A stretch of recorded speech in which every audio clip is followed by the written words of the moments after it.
And so all this is going to be on the quiz on Thursday. I'm also recording it for the couple of people who can't be here today, and also in future semesters. So if you want to watch it again, you can. But it'll also be really explicit in terms of what is on the quiz and what is not on the quiz, because it's designed to allow you to be able to participate in the class debates and the policy debate tournament if you want, and not necessarily to like trick you and see if there's information that you could figure out. So the first question on the quiz is, what is the resolution? The resolution, in general, it is the topic that you're debating about, so it's like backpacks are better than lockers. But the resolution for the quiz, the answer I'm looking for is resolved: the United States federal government should establish national health insurance in the United States, period. Quiz question is worth 10 points. It's -1 for each word you have incorrect, so that means that make sure you have all the words incorrect. It's one sentence that you have to memorize, not that hard. United States federal government all need to be capitalized. And the United States needs to be capitalized. Everything else is in lowercase, and you do need to have the word resolved with a colon. These things are important because, just as I said a couple of seconds ago, everything about the topic is something that you could debate about. These words are the topic, and so if you have creative ways to interpret that, so in past years sometimes they haven't capitalized the United States, and students have found evidence that explains why the United States should be based upon us as individuals opposed to like the federal government as like a abstract entity, because there's literature that supports it. So knowing each word that you'd be defending is a potential element of debate. Now, by and large, 90% of you will not debate about like individual word violations, but knowing that you have to establish national health insurance versus, say, a single payer system means that you don't have just one advocacy you could potentially defend. You could defend any different thing within the literature base that would be talking about national health insurance, and there are some things within the literature base that talk about national health insurance that's run or part and parcel or in partnership with private companies and corporations. So if you're like, I don't like universal systems of healthcare, I want to be advocating for something else, your trick to the resolution is explaining what national health insurance is and what that could be. All right. So there are two sides to debate. There's an affirmative side and a negative side. In the class tournament, you'll do 2 affirmative rounds and 2 negative rounds. The affirmative says yes to the resolution, and the negative says no to the resolution. And so in the tournament, if you do it over the weekend, you do three rounds of each. So you have to do both sides of the debate. Now, really, when the affirmative says yes to this resolution, they don't just say, yes, I agree with it, but they say exactly how they plan on defending it. So that I propose that the United States federal government should establish a national health insurance system that utilizes a single-payer model funded by tax revenue. And I can even specify who I think should be taxed to be able to pay for it if I want. So you pick what you want to defend. And the negative job is actually to negate what the affirmative says and not necessarily the resolution. So if I prove that universal health care is bad, but they're advocating for a different system of it, then that didn't utilize like taxation as the mechanism, but utilizes cuts elsewhere or something along those lines, then I wouldn't have access to the same types of arguments. And so the affirmative sort of picks their ground, and the negative has to respond to that ground. Next quiz question is, what is fiat? Debate works by the notion of fiat, and what it means is that if the judge votes for the affirmative team, the plan comes into existence, that it's brought into being, sort of like fiat currency, right? It just came into existence, not necessarily pegged on anything. And so the belief is that the judges have the power of the government, and so when they vote for the affirmative, it happens. So the negative team can't argue that Congress wouldn't pass it or that Trump would veto it, right? Which would probably be the logical consequence of most universal health care bills that would come up to vote right now. And so the negative team can't say this is literally impossible. The negative team is constrained from doing that because of fiat, because debate gets really boring if you can only debate about what can happen, because the resolution is what like the United States federal government should do, okay? Now, that doesn't mean that the affirmative isn't responsible for the consequences. So if a universal healthcare system is going to cost $3 trillion, the affirmative by fiat gets that $3 trillion, period. That is not a debatable point. However, the negative could argue that that $3 trillion is going to trade off with infrastructure, military spending, etc., right? So they could debate the political consequences of what would happen if that actually took place, right? And one of the other things that you could debate is like, what it would take, right? So for the Democrats to get a universal health care system passed, they're probably going to have to do a lot of horse trading, and the Republicans will probably be able to get a lot of other policies passed in the meantime, and the affirmative would be responsible for those political consequences that would happen. Whatever it would take to get Trump to agree to it and to get the Republicans to agree to it, it happens. But if you have literature that says in order to get the Republicans on board with universal health care, they'll have to give up on DACA, fund the wall, and increase, whatever drone attacks or something like that. All of those things would be consequences the affirmative has to defend. Okay. Is there questions on resolution fiat? Okay. So the next thing, yep. Do we need an exact definition for the quiz like that, like the result, or no? No. So for something like that, if you could write when the judge votes for the affirmative, the plan happens, or the judge is the power of the government or brings into being, any of that is an acceptable thing. So that's a good specification. It's like I will talk longer about it to give you examples and ideas of how it could be implemented within a debate round. But you really just need to know fiat means that the judge has the power to make it happen. So that way, in even spar debates, if somebody says something ridiculous, it's you can't just preclude this as a possibility. It's something that's up for debate, and it comes in, and something that could come into existence, right? And so fiat gives that power of debate to take place. Okay? Any other questions? All right, so the next thing you need to know is the order of the speeches and the structure. So the first speech is known as the 1AC, and A stands for affirmative, and C stands for constructive. Then's the 1NC, and N stands for negative.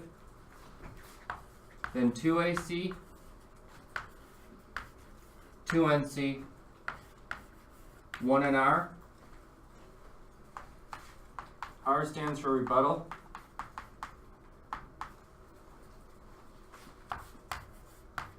One AR, 2NR, 2AR. So there are 4 constructive speeches and 4 rebuttal speeches, 4 C's, 4 R's, 4 affirmative speeches, 4 A's, and 4 N's, 4 negative speeches. All right. What the 1s and 2s symbolize is either you or your partner, and so debate is a partnership activity. You can either have a friend in class already, or you'll be paired with somebody on a partnership day when that takes place, and in order to who you're going to be able to debate with. And so if you are on the affirmative side, you could potentially give the 1AC speech and the 1AR speech, and then your partner would give the 2AC speech and the 2AR speech, right? And then on your negative debates, you'd be like, well, I'm the 2N, so I'm going to give the 2NC and the 2NR, and my partner will give the 1NR and the 1NC, right? So everybody in an individual debate will give 1 constructive speech and 1 rebuttal speech. The constructive speeches for this class are all 3 minutes long. For the tournament, if you choose policy tournament, all the times are tripled, so the speech time there would be 9-minute constructives. Then the rebuttals are all 2 minutes long, and then for the weekend, because again it's in the third, is 6 minutes long. So that means that for this class, in the 4 class rounds that you're going to give a 3-minute speech and a 2-minute speech, and your partner will give a 3-minute speech and a 2-minute speech. Yeah? With the 1NR, what does the N stand for? Negative. Okay. Okay?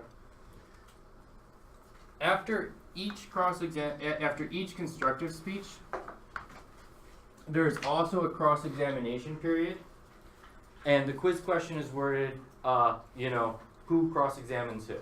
And so you can either say something like, whoever is not speaking next, or, because, right, the 1N is speaking after the 1AC, it's whoever the 2N is asking the questions. And then because the 2AC speaks after the 1NC, whoever is the 1A in the debate asks the questions, and then the 1N, and then the 2A.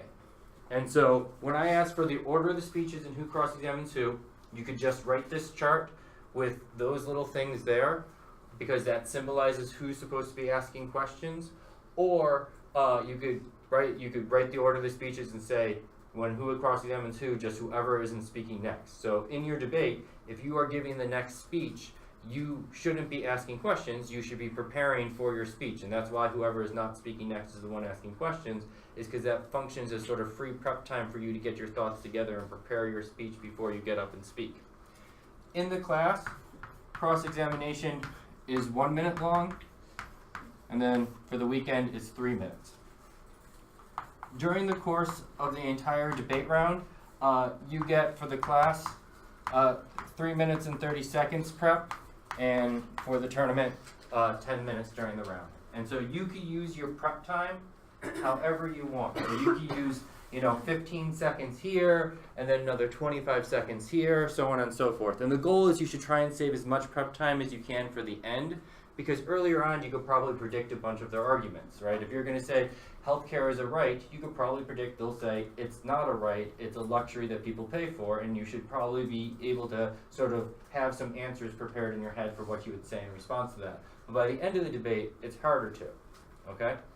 Quiz question is, what is the order of the speeches, who cross-examines who, and then the time limits, okay? Yeah? Shouldn't that be 2N, the last one you wrote? This is 2NR and then 2AR. No, So, no, no. this? Not there. No. The little asterisk that you added for the who's speaking, or whatever, who's gonna... No, because this is the 2A is asking the 2N questions. The 1N is asking the... Right, because the 1NR is speaking next, and so the next affirmative speaker who's actually going to be speaking is the 1A over here. Right, so after the 2NC finishes their speech, the affirmative team asks them questions. And so here, this is the same negative team speaking again, so the next affirmative speaker is actually the 1AR. Does that make sense? Not at all, but it's okay No. to figure it out. The graph is correct, is what I could say. So I've double checked it just in case. Yeah. So for the graph, the 2N is asking the 1AC question Yes. after the 1AC speaks. Yes. Okay. Right. So in the format of the debate, the affirmative would get up. They'd speak for 3 minutes. Then one person would ask questions from the negative side. Whoever didn't ask the questions would then give their negative speech. Then whoever gave that opening speech would then cross-examine that first negative speaker, and then their partner on the affirmative side who had yet to speak is now going to give their responses to this negative speech. Then after that, that first negative speaker asks this person who just responded questions.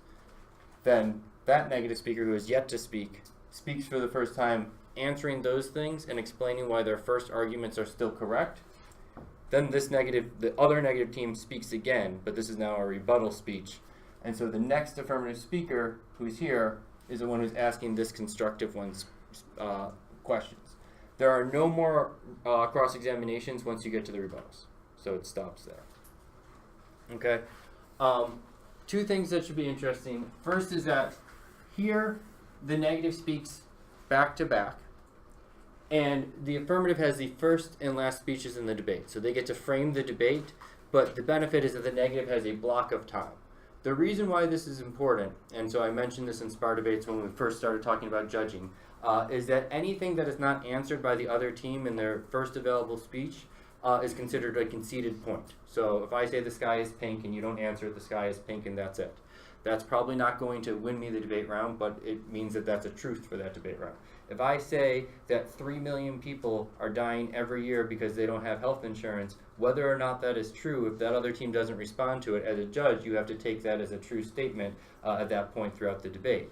And so at this point, the negative team is going to have 5 minutes of argumentation, and the 1AR only has 2 minutes to respond to that amount of time, right? And so the negative gets a strategic advantage because they're able to, because they speak back to back, if there's 5 arguments earlier in the debate, this partner could talk about 3 of them, this person could talk about 2 of them, and neither are considered dropped because it's just one block of time, and then the 1AR is responsible for answering everything. And so when talking about who's going to give what speeches with your partner, whoever's got good strategic minds, the 1AR is the person who has to sort of begin to make choices about if I have all these arguments in the debate, what can I concede and not lose the round? And so a big part about debate and just like talking with your friends and arguing in general, be like, even if you're right about this point, it doesn't matter because of this other thing. Even if healthcare is going into road infrastructure, it doesn't matter because we have a moral obligation to save lives. And then, things along those lines. So you start picking and choosing which arguments are more important. Right? In terms of chess, it's like you're willing to sacrifice some pieces in order to be able to checkmate your opponent. In sports, you don't just have, the two people who you want to score, you have your other players running patterns to distract the other team. In the earlier constructive speeches, you might have 5 or 6 different arguments, but by the end of the debate, you only need one of them to win you the debate round, right? So it's like if you think about it, arguing with your friends, you want to stay home or you want to go downtown, and you'll each have a bunch of reasons, but it's really going to come down to one reason on both sides, and you're just sort of waiting your time and being like, well, I have this bullshit excuse, this other one, and it's like if they don't answer it, then it becomes a bigger point for you, and until you just shift around. And so it's like you're picking what's the most important based upon what goes down during the course of the debate. Okay? Does that make sense to people? Okay. The other thing that's important is the difference between the constructive and the rebuttal speeches. And so quiz question is, what's the difference between the constructive and the rebuttal speeches? Is that in the rebuttals, you can't make new arguments or read new evidence. All right? So that means that up to the constructives, you're allowed to just make entirely new arguments. Like you could say, if we have universal health care in the 2AC, it'll allow the United States to become a moral champion that'll be able to help assert our soft power hegemony to influence other countries to improve their human rights record. It could be an entirely new argument in the 2AC that didn't appear in the 1AC. But I can't make those arguments come to 1AR because it's now a rebuttal speech. So you have to stop making new arguments at some point. Now, if somebody makes a new argument in this process, you're allowed new arguments to answer it. And so it's like if the 2NC, because it's a constructive speech, comes up with a bunch of new stuff, the 1AR is allowed new arguments to respond to it. But the smarter thing to do, because you don't have much time, is figure out what else you've said that makes that other argument irrelevant. Be like, despite all of this new stuff, it still doesn't matter because of, and you go back to whatever point you think you're winning on that's more important. But if you need new answers, you're allowed new answers to respond to new arguments. You should also, in the rebuttals, if like the 1AR makes a bunch of new arguments or the 2NR makes a bunch of new arguments, you should in your speech be like, don't pay attention to this, judge. It's a new argument. It's not fair because it pushes all of the debate back into the rebuttals, and so you shouldn't allow for it. So you should have to point these things out. The 2AR, no debater gets to say anything after that point. So, in terms of thinking about like what type of person you are, if you're really good at twisting your words and making new things not seem like new things, right? Like you've all been in arguments with friends and stuff like that, and they start saying one thing, and then an hour later it sort of shifted and took a while for you to catch on. That's a good characterization of what would make for a good 2AR, because if you could say, my partner said blah, blah, blah, blah, this means blah, blah, blah. That could change what you're going to be able to say, and if the judges don't recognize it as a new argument, then it exists. So many negative teams lose rounds on arguments that they think didn't exist in the debate because the 2AR has tricked the judges into thinking it's new.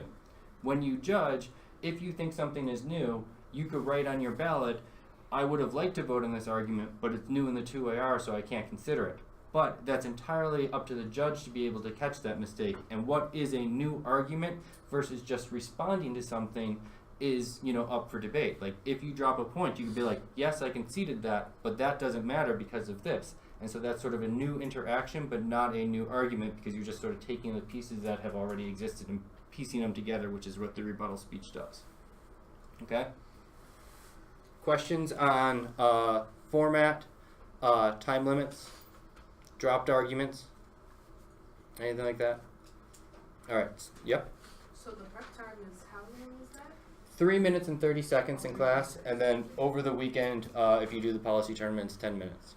So within this class, if you're all like, well, I don't, this seems like there's a lot of structure and stuff like that, it is a far more structured debate style than the SPAR debates will be, which is why there's different ways of going about doing it. This style also rewards being able to do research in pre-round time. So it's like, if you know the topic and you begin to do your research now, it allows you to utilize that evidence throughout the course of the semester. That's going to be the same set topic. And so it sort of rewards that versus just like the SPAR debates, which rewards more of like am I a good speaker? Can I win over my peers? Just sort of like with the rhetoric and like using some of these tools. This rewards people who are not necessarily the best speakers, but people who could sort of structurally and analytically figure out how arguments move across sort of like a flow like this to figure out my partner drops this, or my opponent drops this. This means we win the debate because judges, you vote for me as a result of. And you should be including those sort of things in your debates. It's just like, vote for me because of this. They've conceded these sort of arguments, because the best ballots, because judges can only vote on what the debaters actually say, the best ballots are ones where it's like, I vote because, and then literally is inserted a quote that you've said, because that means that you've done that weighing. In a lot of the SPAR debates that took place, there wasn't really like a direct weighing by either team that says, vote for me because this specific reason. And so what ends up happening is we have a lot of split decisions, because people are like, well, I sort of think this part was correct, and I sort of think this part was correct. I guess I'll side with them because they did a little bit better job of explaining themselves. And so that's how you sort of take that decision to be like, I've framed it and this is what the ballot means. Okay? Questions? All right. So then the next thing is what you have to prove in the 1AC. And so the acronym is the SHIT. And so in the 1AC, you have to prove that your affirmative argument is the SHIT. And so the question in the quiz is, what is the SHIT, and then what does each of these stand for? And so what I expect you to be able to do is just sort of write the word and then a sentence definition. And so the I stands for inherency. And what inherency is evidence that shows that the plan isn't going on in the status quo. That right now there is an inherent barrier that prevents it from happening. Right now it doesn't exist. So one of the affirmative burdens is to prove that they are changing the status quo. And inherency is essentially evidence that describes what the status quo is and what's preventing your plan from passing. So, for instance, a Republican-controlled Congress would not pass universal health care would be an example of that. Or just like right now, Medicare exists as the only federal, state-based, system of healthcare. Those sort of things would be examples of inherency. H stands for HERMS. Why is that bad? Right? So the affirmative has to prove that not only should we change the status quo, but the status quo is a bad thing. So I could be like 30,000 people are dying every year because they're uninsured. Or we have a moral obligation in order to prevent health. Or we lose international credibility, which hurts our ability to negotiate treaties, because other countries look at our lack of universal health care as a reason for why we don't have a good human rights record. There's evidence, and when we go over arguments next week, I'll point you to evidence that makes those sort of arguments, because there's scholars that write all of the reasons for why there's different necessary for healthcare. Or that currently our healthcare system is going to go bankrupt, and there's no way to sustain it unless we enlarge it to a universal system and increase the risk pool and the paying power within negotiations, in which case, just the existence of healthcare or the economy could also be harms. And so in debate, you could pick what your harms you would want to have. Then you have to prove that you're topical. And what this really means is that you have a topical solution to solve those harms. And so you propose essentially what we're going to do. So therefore, because of these harms, I propose the United States federal government should institute a single-payer system in the United States. And then if I want to specify how it gets taxed, that's fine. Or I could just be like, however it would be done via normal means. And there are different proposals within Congress. Different Congress people have proposed that you could be like, I advocate this specific bill that specifies those sort of things within there. So for instance, some universal system proposals that have proposed repealing the Hyde Amendment. The Hyde Amendment stops funding for any sort of healthcare services that would provide potential abortions, which would defund, which means that if everyone gets universal health care without the Hyde Amendment being repealed, that universal health care system would de facto defund any sort of public funding for abortions universally. And the idea of the single-payer system stamps out private insurance, so without repealing the Hyde Amendment, you get stuck with a system where the only insurance that's actually covered for abortions are illegal because the Hyde Amendment doesn't get repealed. Other versions of single-payer repeal the Hyde Amendment, right? And so picking exactly how you want to specify how single-payer would be implemented would be an important thing to do in terms of your topical approach to it. But essentially, you would have to prove that it affirms the resolution. If I propose that it was that Bill Gates should fund a universal healthcare system because he's wealthy enough to do so, someone would be like, that's not the United States federal government, and prove that I'm not topical. So you have to prove that you're on topic, essentially. And the S stands for solvency, which is just that your solution can solve the harms, that you can solve the problem, right? So if you say 30,000 people are dying every day or every year because of a lack of insurance, and the negative team proves that just paying for insurance doesn't help poor people because they still have to get to the hospitals, and if hospitals aren't in their communities and there aren't bus routes in their communities, then it doesn't actually get access to 30,000 people. Maybe you only save 5,000 people because the other 25,000 still have transportation issues that universal healthcare doesn't solve for. And so you have to prove that whatever your solution is actually solves those harms. All right? And so in the first affirmative speech, these are your burdens to prove in order for the judge to vote for you. At the start of the debate, presumption goes negative, and so that means if everything is exactly equal and the affirmative can't prove that they are better than the status quo in any way, shape, or form, you should vote negative on default, because the affirmative has to prove that their solution is at least better than the status quo, not just equal to it. Now you could win that saving 5 lives is better than the status quo and is worth doing, but that certainly decreases your chances of winning that debate round, because any objection for why you might be a bad thing is weighed against saving 5 lives per year versus 30,000 lives, or whatever your evidence is going to say. And evidence will claim all sorts of different numbers, and so part of debate you'll be debating about is what evidence is more qualified to assert these sort of things. Okay? Any questions on the shit? Yeah? Can you explain the difference between topical and solvency? Topical is that you prove that your solution is on topic. Okay. Solvency is you prove that your solution works. Okay. Right? So it's like funding it through the federal government is on topic, but funding universal health care does not necessarily mean that we would save 30,000 lives or restore international credibility in the United States. So you have to solve for those harms. Okay? Any questions on that? Any other questions? Okay. So when you're negative, there are 2 general ways that you can respond.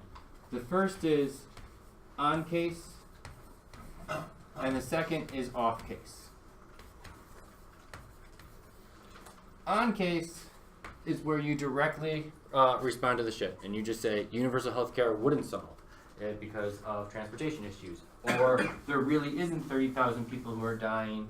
There's really only like 5,000 people because the other 25,000 people aren't going to seek out healthcare anyhow, right? Just because you're paid for it, not everybody wants to go to the doctor and have surgery. Some people would elect to die sooner, right? So there's no guarantee that those harms are as big. Or we already have some form of universal healthcare that's working well enough, so why do we have to change anything along those lines? Would be a question of inherency. And so on case is just where you directly respond to the shit. Off case arguments is where you make arguments that are slightly tangential to the on case, to the affirmative, but are also reasons to end up voting for you. And the quiz question is going to be, what are the 4 types of off case arguments? All right.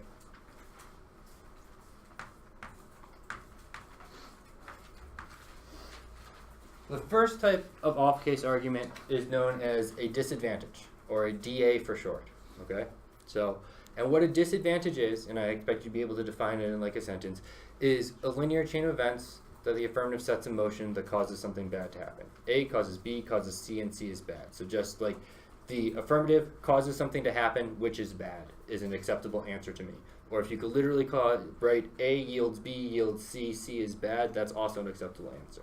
Right? And so if I could show funding universal health care is going to trade off with food aid, and food aid in the greater Horn of Africa is the only thing that's stopping next wave of mass starvation that's going to kill several million people, I could win that what you trade off with is actually going to cost more lives because of how that funding is going to operate. And the thing about aid networks is that once those NGOs go home, they lose all of those networks and established contacts, which means that they have to begin again trying to figure out credible people within communities to work with to actually distribute food and not just have it waste.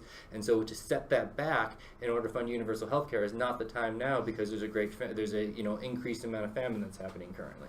right? And so I have, with my disadvantage, shifted the ground of the debate. The affirmative has come to say, let's debate about universal health care, and I'm basically saying universal health care is bad because passing it's going to trade off with this other thing which is more important, and now I'm forcing them to debate about, food aid and not universal health care. And so one of the things that you, in the folders that you'll get when we go over argument possibilities, is a bunch of generic arguments that no matter what the affirmative is going to do, will apply. So like the trade-off just said, will apply to any topical affirmative because any universal healthcare system or any national health insurance is going to cost some amount of money, right? The question is how much and from where it's going to come from.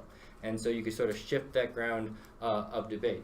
Or I could be like, passing universal health care will increase U.S. credibility. Right now, U.S. credibility is low in the world because of Trump. If you increase it because you give universal health care, then suddenly we'll be able to have more imperial missions throughout the world that will cause more violence overseas and increase a U.S. imperial power. And now I've run sort of an international relations dissed based upon what happens, based upon the way the U.S. is viewed as a result of passing your plan, again, shifting the ground. And so you don't have to have been like, I brainstormed all of these dissets ahead of time. When we go to the argument lecture, I'll be like, here's a bunch of options, and then you could select which one you like. So if half of these examples are nonsense, you don't have to debate any of these examples. There's tons of other things. And if you want to research your own arguments, you're free to do that as well. One of the things about debate you should also keep in mind is that everything is debatable. So most of these things you should take more as conventions than as rules, as sort of like the standard way to approach debate. But if you wanted to get up and read poetry or do something else, you could do whatever you want. You just have to, at the end of the round, convince myself and then your peers that it's worth voting for you. Disadvantages are just sort of one of those ways that you could employ these sort of tools, right? So if I say, backpacks are better than lockers, if backpacks will cause chronic back pain will take people out of the workplace. When you hurt the workplace, that will cause a decrease in economic productivity. The next economic decline will cause war. I've led backpacks to this chain of events all the way down to, war. And you're going to tell me, well, lockers are good for keeping things in the gym. Well, I think economic decline is far more important than when we get when we go to the gym or anything along those lines, right? And so, disadvantages are ways for you to have things to weigh against things like the affirmative harms. Within the disadvantage, there's a couple of things you have to prove. The first thing you have to prove is uniqueness. And what uniqueness is just that right now the problem would not happen, that it's a unique thing that the affirmative would cause. So if Trump already cut food aid, then you couldn't cause food aid to be cut because it's already been cut, right? So you have to first prove that it's not been cut, but it's on the chopping block. In September, it was on the chopping block. I don't know what ended up happening after September, but we were reading evidence that said it hasn't been cut yet. Then there's a link that universal health care would trade off with food aid. And so we found evidence, and you'll get it if you want to run the trade-off that says that universal health care, if passed, would cause Republicans to spin it as we're keeping America first, we're taking money away from what we're giving to foreign investments and putting it into our own people to care about our own health, and so it would be an easy target for Republicans to cut in order to fund what the Democrats want in relationship to health care. So that would be our link evidence. So you prove why the affirmative causes this change to happen. If I could prove it wouldn't be cut, it would just come from tax dollars, then there's no link to this trade-off just there. Then there's an internal link. And that's like the B chain in the event or the C chain in the event. With cuts, food aid to the Greater Horn of Africa would collapse. Right? It would gut the networks that have been already established. And then impact, why that's bad, that will cause, 20 million deaths or whatever the number is, right? And so it's not going on now, the affirmative causes it, causing that thing results in something, and that something is bad. If the affirmative could disprove any point within this chain, you can't win the disadvantage, right? So if my backpacks to war, you could prove that economic recession doesn't cause war, doesn't matter if we decrease GDP because of bad posture. Or if you could just be like, bad posture and backs is not going to cause a decreased growth in GDP, then you could take out that chain in the event. But if so, to win a disadvantage, the negative has to prove all of these parts. Okay? You could also run a politics dissed, which is that in order to pass it pass any sort of health care, Democrats would have to give up on DACA, or the Democrats would have to fund the wall. Giving up on DACA would be bad for whatever reasons. You either go through like morality or economy, or you'd be like wall is bad for immigration, international relations. However you want to be able to do that would be another example of a disadvantage. Okay? Any questions on disadvantage? All right, so during the quiz, yeah? Could you briefly just go over the link, internal link, impact was? Yep. Link is they cause it to happen. Internal link is like the B and the C subpoints within the chain, causing this thing results in something negative, guts the food chain, causes the Democrats to have to make concessions on DACA. Impact, why is that bad? So impact is sort of like a synonymous term with harms. And on the quiz, what will happen is like in each one of the types of off-case arguments, there'll be subcomponents for what you need to prove. I'll be like, what are the 4 things you need to prove in a disadvantage? Or what are the 5 things you need to prove in this other off-case argument? And you don't need to give me the definitions of these, you just need to give me the words of these. So for definitions, it's what is a disad you should be able to define. These sort of things you don't need to define on the quiz, but would be good to know because in debates, if you could be like, they've conceded my link, which means that you know 100% that they are going to gut food aid, that helps you be able to win that debate. And so understanding how these arguments work are important, but I'm not going to make you define them. Okay? Yeah? Could you shortly define disadvantage again? Disadvantage is the affirmative causes something else bad to happen. A causes B causes C, C is bad. A linear chain of events set in motion by the affirmative plan causes something bad. You know, roll a boulder down a hill, what it hits is what's the bad thing happens. All right? So the next type of off-case argument is a counterplan, or a CP for short. And what a counterplan is it's opportunity cost to the affirmative. Okay? And so what that means is it's something that can't be done at the same time. So like to be in this class, your opportunity cost was every other class that was at this time slot. It was not the class that takes place after this time slot because you could still take that class. The opportunity cost for that was what was opposite there. So a counterplan can't just be another good idea. It has to be an opportunity cost from the affirmative. An anarchy counterplan would be an example of an opportunity cost because we cannot have the United States federal government institute national health insurance and have an anarchical system of government as well because you can't have that central organization concept. And so just like the affirmative has the power of fiat, counterplans also have the power of fiat. So if you want to be, I want to argue anarchist thought, you get the power to fiat anarchy, and then the debate can be, is anarchy more desirable than a federal government system that distributes national health insurance, and you could have a debate on that. You could also run a very popular counterplan this year is the state's counterplan.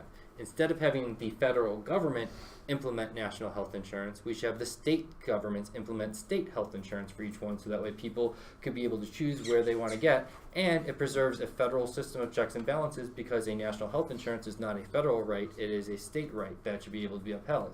And so what's happened there, you get to agree with everything the affirmative said, be like, yeah, people are dying, but the best way to stop them from dying is have the state governments do it and not the federal government do it. And then the only thing that you're really debating in this resolution is, should the United States federal government do this thing? All right? So within a counterplan, you have to prove a couple of things as well. First is you need a text. And the text is just what you propose should be done. We propose that the 50 state governments implement a single-payer system within each individual state. Or you word it to do the exact same thing that the affirmative plan did, but have the state governments do it. Or we propose having a entirely free market-based system for health insurance. Or we propose a required savings account system for insurance versus the national health insurance system. And that system basically requires people to put a portion of their pay away regardless, and then that serves as a safety net for them as well. But basically a text is just what it is your counterplan does. The next thing is you have to prove that it's mutually exclusive. And that's the opportunity cost. You have to prove why it can't be done at the same time. Extra credit on the quiz will be what are the 2 ways you could prove it to be mutually exclusive. The first is textual. And And that means literally cannot be done at the same time. The texts don't align. We can't have anarchy and we can't have the national health insurance at the same time. It's just literally impossible. The next thing is based upon net benefits or net beneficial. And that's where you prove that the counterplan, even if it can be done at the same time, right? The states could theoretically institute a national health insurance system that the federal government pays for, so we have them working together, is that you prove that it's not net beneficial and it's better to be done by itself. And so, for instance, in that world, like with the state's counterplan, is that you could say the disad is a reason for why it's not net beneficial to vote on the combined approaches, because if the federal government funds it, it's still going to result in the trade-off, which means we should use state budgets to fund it and not the federal government. So even though it's theoretically compatible, it's not desirable, because if you do it together, it would still cause this disadvantage. And so a lot of times you try and have your counterplan solve for your disadvantages. And so if the problem of national health insurance is the horse trading that's going to happen in Congress, have the states do it. Or if it's going to cost too much money for the government to do it, have a market counterplan. And then the reason why the market counterplan is good is because it solves the disadvantage, so we don't have to worry about the trade-off with the federal budget whatsoever. And then even if the market might not be the best system to solve health insurance, you could be like, it still is better than the status quo and it avoids the disad, which is worse. And so a lot of times the counterplan is trying to solve for portions of the affirmative and then dispute smaller aspects of it. All right. So those are the two ways you can prove that it's mutually exclusive. The next thing you have to prove is you do have to prove that you have to prove a net benefit. And a net benefit is just what I was saying. Why is it better than the status quo? Or why is it better than the affirmative plan? And so you have to prove that it's net beneficial. And so if you remember with the affirmative at the start in fiat, presumption at the start of the debate goes to the negative team. The affirmative has to prove that they are better than the status quo. If you run a counterplan, presumption flips to the affirmative team, and you have to prove that the counterplan is better than the affirmative. If they are exactly equal, there's no reason to change, right? So if there's another class going on right now that is exactly as good as this class, there's no reason for you to bother to unregister for this one and go to the other one because they're literally just as good, right? But if that class is better, then there's a net benefit to that class, and then you should go to that class instead, right? And so you have to prove, if you're running a counterplan, that it is better than the affirmative, so you have to prove that there is a net benefit for it. All right. And the last thing you have to prove is that it's not topical, or explain why it negates the affirmative.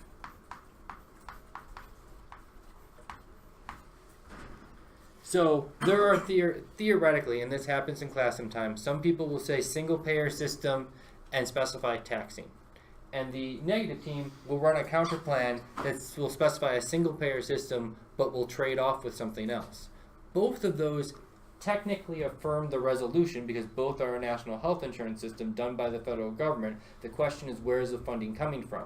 And so that's a topical approach, which means that you have to prove why that alone is enough of a reason to vote against the affirmative team, or the affirmative could say, even if you think the negative counterplan is a good idea, it affirms the resolution, so you should vote for me. So you have to show the market counterplan or the state's counterplan or the anarchy counterplan. None of those are the federal government doing national health insurance. So all of those are not topical. So by and large, most counterplans are not topical because your links for disadvantages come from the topic. But sometimes you decide, I want to run a topical affirmative or a topical counterplan, and so you just have to explain why it negates the affirmative. Okay? Are there any questions on the counterplan components? Yep. So, the 3 steps. 4. Okay. Yeah, the last one is not topical or negates CF. Okay. Right. You can, even if you want to simplify that just as a prove a reason for why it's to reject the affirmative team would count if you don't want to write the either or. It's just this, if you show why it's not topical, it also proves why it negates CF because it shows why the resolution is bad.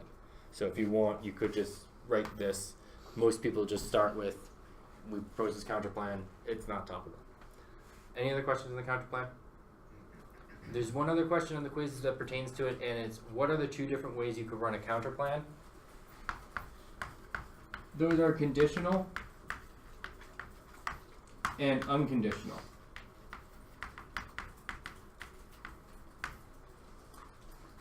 A unconditional counter plan means that you will defend it no matter what to the end of the round. So if you say the state government should do it and you're going to defend that unconditionally, in your 2-R, you are going to defend not the status quo, you are going to defend that the state government should do this thing. If it is conditional, it means that you could stop advocating at any point. So you could be like, I think health insurance is bad, it's not a right, it's a commodity, etc., all the reasons why health insurance is bad. And then say, even if you think it's a good idea, it'd be better if the state governments do it. And so then you present your counter plan. And then in the 2-R, you reserve the right to go for either the status quo or the counter plan. So unconditional means that you'll advocate it for the entirety of the debate round. Conditional means that you could stop advocating at any point. And so if you want, you could have 2 or 3 conditional counter plans in the round. Be like, we have 3 different proposed ways that we should do your plan that are all better than yours. And then at the end of the debate, you pick which one of them are best. The reason why people sometimes don't do things conditionally is because the affirmative teams could say that's unfair. We only have 3 minutes to respond to you. We had to have 1 advocacy. If you could have 5 advocacies and just keep changing throughout the entire debate, that doesn't cause for, it's not a good debate, right? And so this gets back to one of those things that everything is debatable. Some semesters, the class just doesn't believe that being able to have conditional counterplans is fair because the first couple of people who do it get beat on the argument that it's unfair because the people are good at explaining that, and then sort of the entire class sort of stops doing it. Other semesters, people don't care, and then conditionality is allowed. And so those are one of those debatable concepts. It's like, if you think a good debate would be allowing the negative team to have 4 different types of objections to you and then change their advocacy because you think hypothesis testing is important, then you would be like, okay.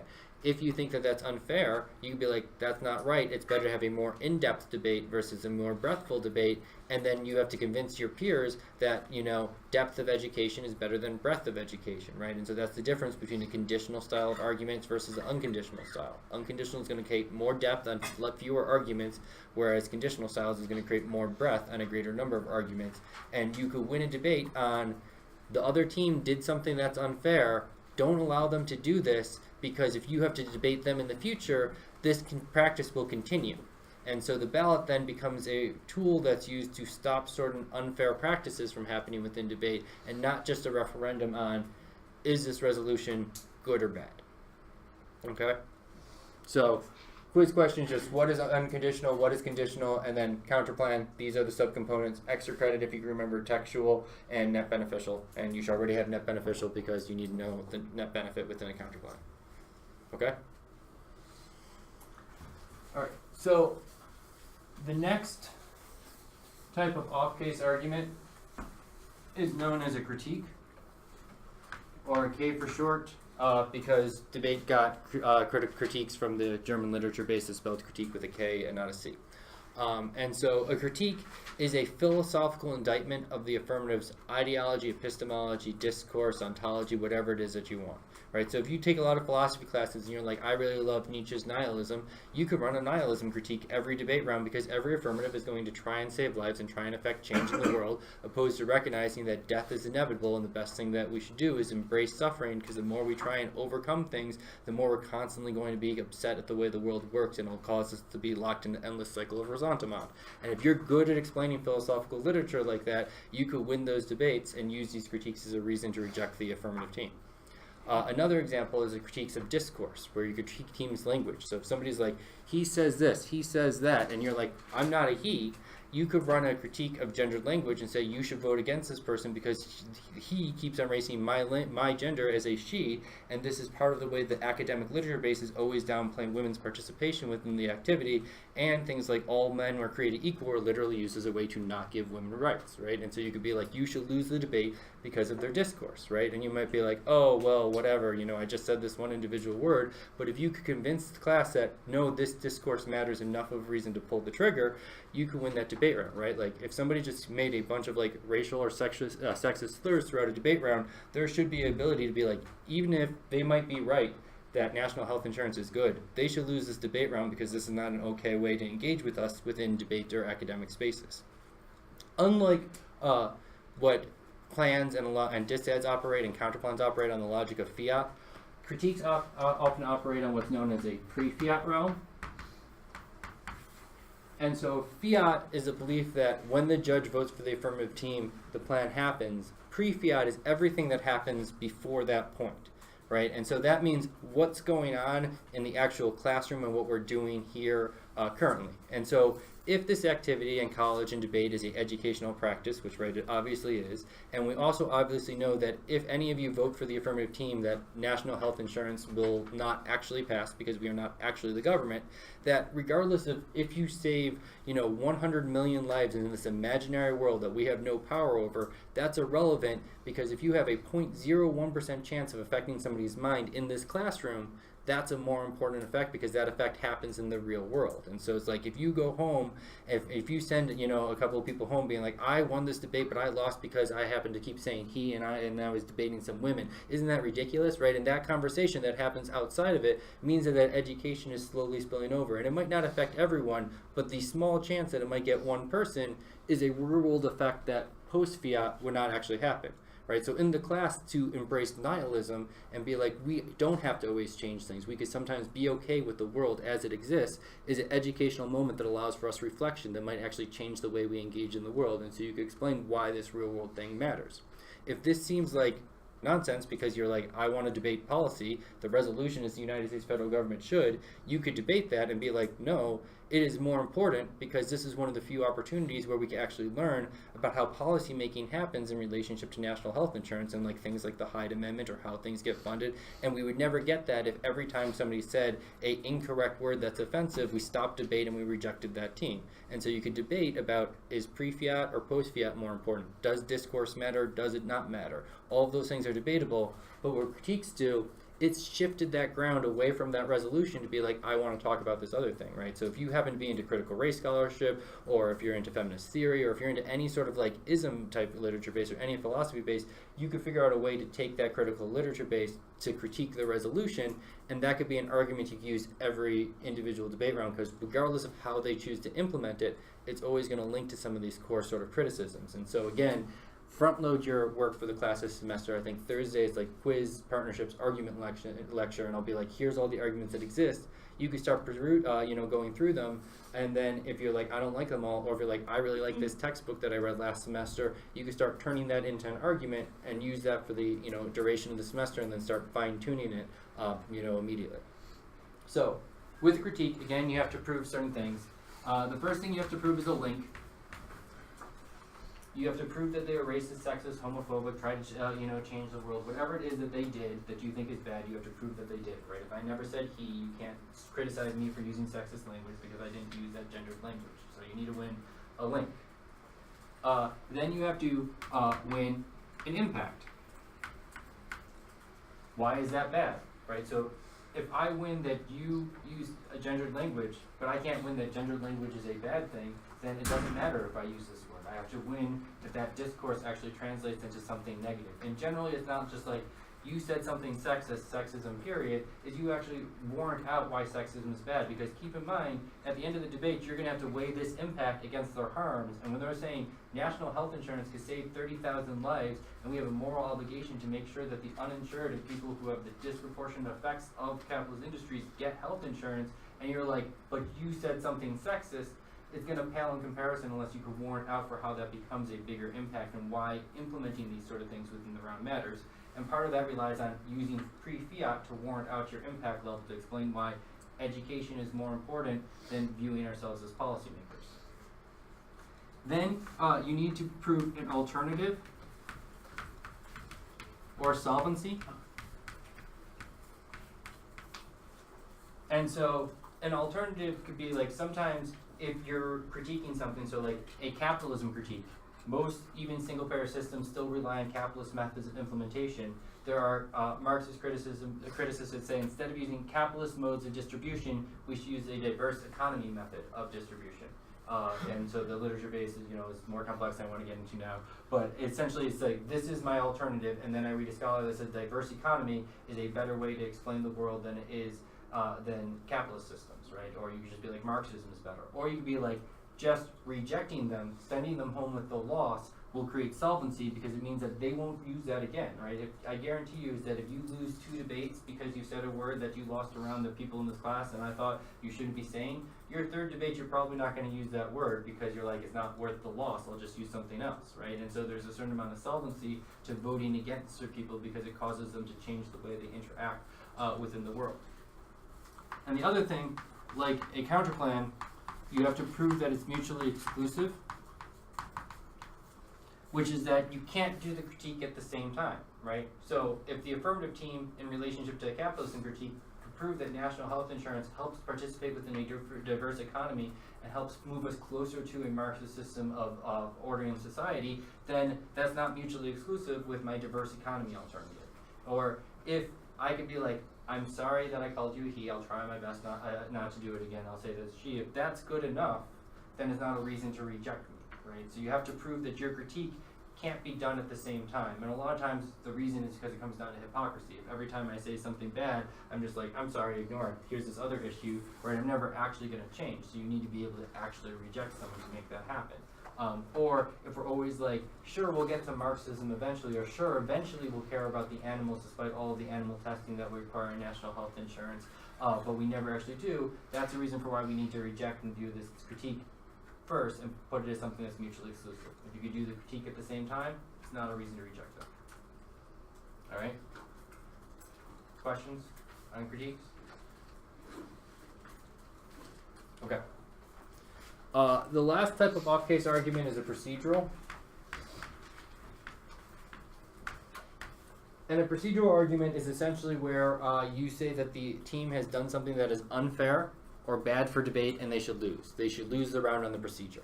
And so this gets back to everything in debate is debatable, is that part of debate is literally debating about the rules that you think should take place. So in the tournament, in the class, everyone will have to email me what affirmative they're going to run, which is just sort of like a 1-sentence statement, I'm going to do single pair through this, right? So it's just like a pre-disclosure so that way when you're negative, you sort of have an idea of what you're debating against the week before you debate. Some people change it, some people never email it to me. And so a procedural argument you can run in class is you didn't disclose what your affirmative was before the start of the round, and so you should lose because of that. Sometimes they lose the round, sometimes they don't, because sometimes the team that doesn't do it is like, it was actually Joe's fault, I did email it to him, he just never updated the document, or will be like, actually, it creates a better form of education because it means it's not stale, it means you're thinking on your feet, and so that helps make debate better as a result. Or it's just like, we've had this debate, 4 times, we're on the 4th round, it's time to have something new or interesting, or we saw you debate this last week, so you debate about, is this a big enough infraction to cause them to lose the round on that. Other procedural arguments could be like, if you don't think they affirmed this resolution, you could be like, run a procedural argument that says you didn't affirm the resolution. Some affirmative teams might say that we think that there should be a forced savings account instead, and a lot of people don't think that that is a national health insurance system, and so you could say that that's unfair as a result. Whatever you're going to do in debate, it's fine. Just make sure that you're willing to defend it within the debate. So if you want to run a different affirmative every single round, you can. Just be ready to be able to defend that practice. So the first thing you need is an interpretation.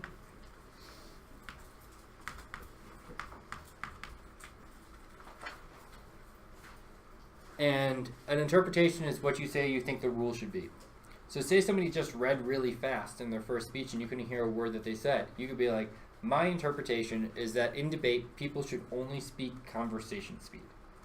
Right? That's my interpretation. Or my interpretation is that if you weren't going to have emailed Joe what you were going to run, you should have emailed us that 24 hours before the start of the round. So that way we had 24 hours to prepare. So you just sort of specify what that interpretation should be. A violation. They read too fast. They didn't give us their evidence. Whatever they did that they violated, right? How they violated that rule. Then you need standards or reasons to prefer.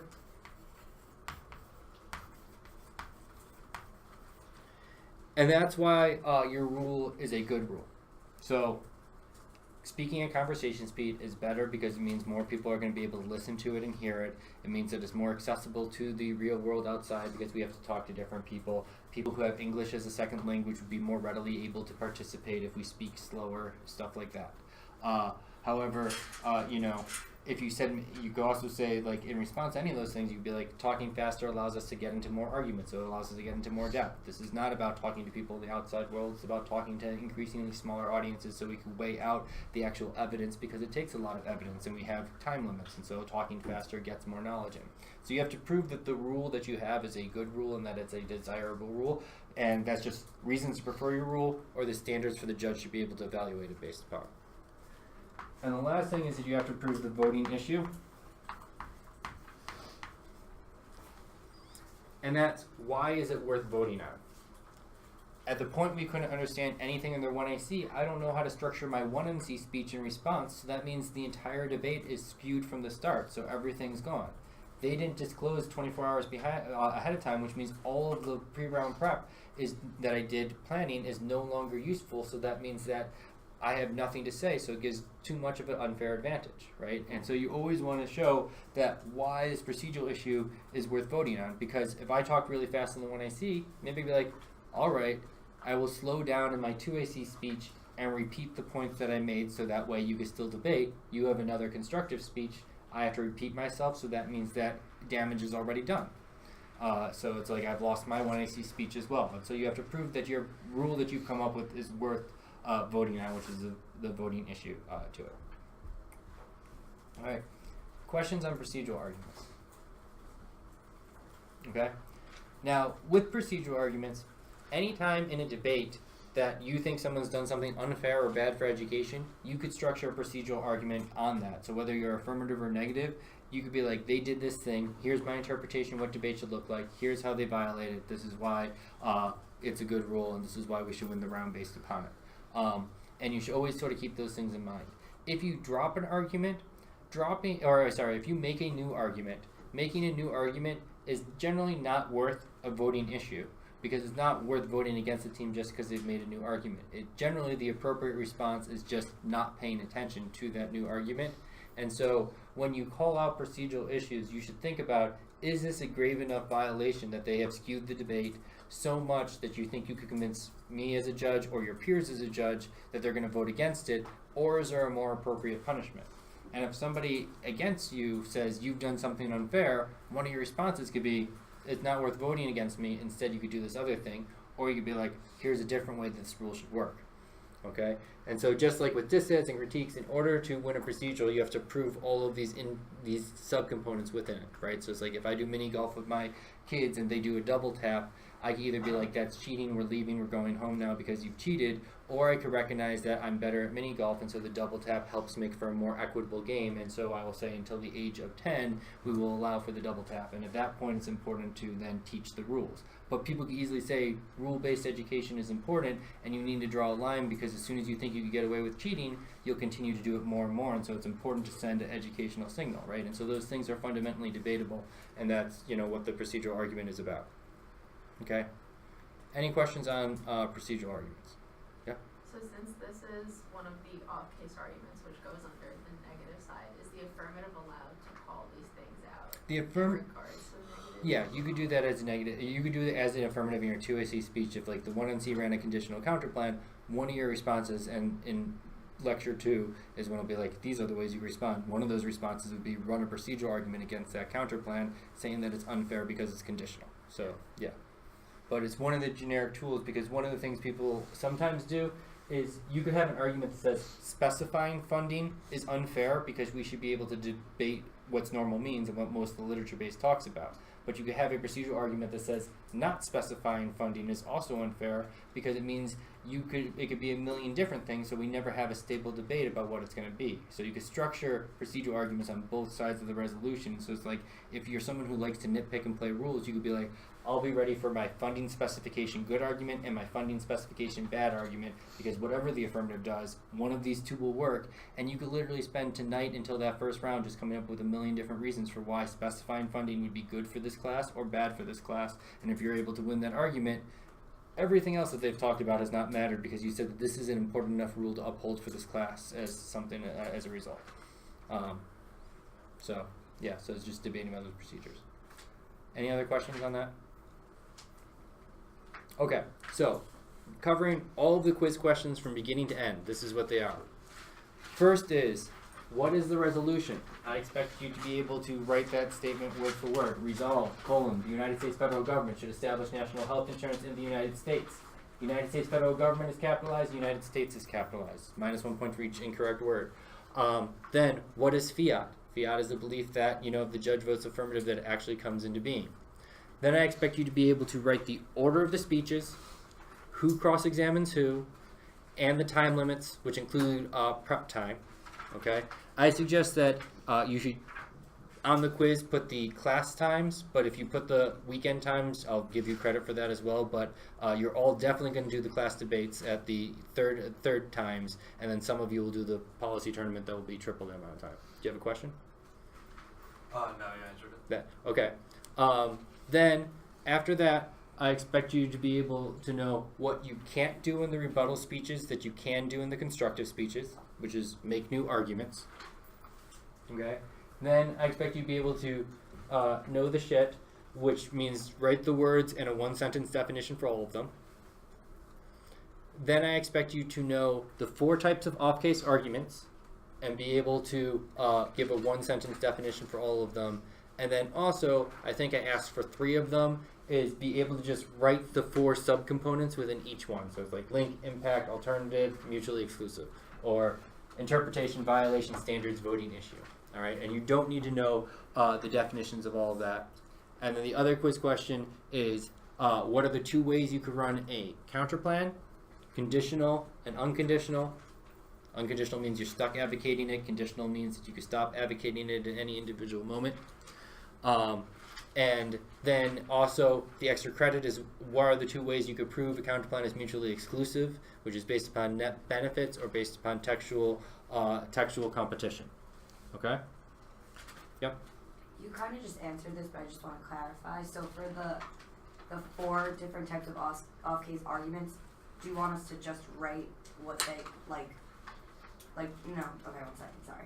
Like the different types within them. Do you want us to just write what they are? Do you want us to define? I'll be like, I would expect for that quiz question you'd be right. Disad, something bad caused by the affirmative. Critique, a philosophical indictment of the affirmative. No, so then I mean like disadvantage. You write that like the Right. definition, and then the 4 steps of it, like uniqueness, length, whatever. There will be then a separate quiz question that will be like, what are the 4 steps of a And disadvantage? should I write like uniqueness? Then what that You don't need means? the definitions for that. That you just need the words. So any of those subcomponents, you just need to know the words and not the definitions of. Yeah. Would you consider a word bank of sort? That where I provide a word bank, Yeah. I think you could do it. I have faith in you. I have faith in you. I will hypothetically I will consider it is what I will say. But I think I have faith in you to do it without the word bank. Yeah. Can you just repeat what critique was, like definition? Philosophical indictment of the affirmative. Right. You could also be like, a reason for why they're racist, a reason for why they're sexist would be acceptable for me. A reason for why their ontology is flawed or their discourse is bad. Something that just shows it's a criticism of the affirmative. And any other questions? Yep. Alright, could you define one more time counterplan, please? An opportunity cost to the affirmative. Thank you. Another idea that could be run in opposition to the affirmative would be another acceptable answer. Yep. Is critique, can that only be used for the affirmative? Well, you use that, you critique the affirmative, but you could definitely, as the affirmative, if the negative team, got up there and said a bunch of sexist stuff, you could critique their discourse. The thing is that when you run a critique on the affirmative, you have to also make sure you're not critiquing yourself. And so it's like, you can't suddenly run a nihilism critique of their counterplan, because that's probably going to apply to your affirmative as well. So the types of criticism you could read are much smaller, but you could run an affirmative which their harms are all structured around feminist values, and then whatever negative argument that they come up with, part of that is you have a feminist criticism of the economy or the feminist criticism of the counterplan, and so you could then run a critiques and structure it through that way as well. Yeah? Can you get the definition for disadvantage? A chain of events that the affirmative causes that's bad, or A causes B causes C is bad. So if you just write A yields B yields C, C bad is good, or just the affirmative causes something bad to happen.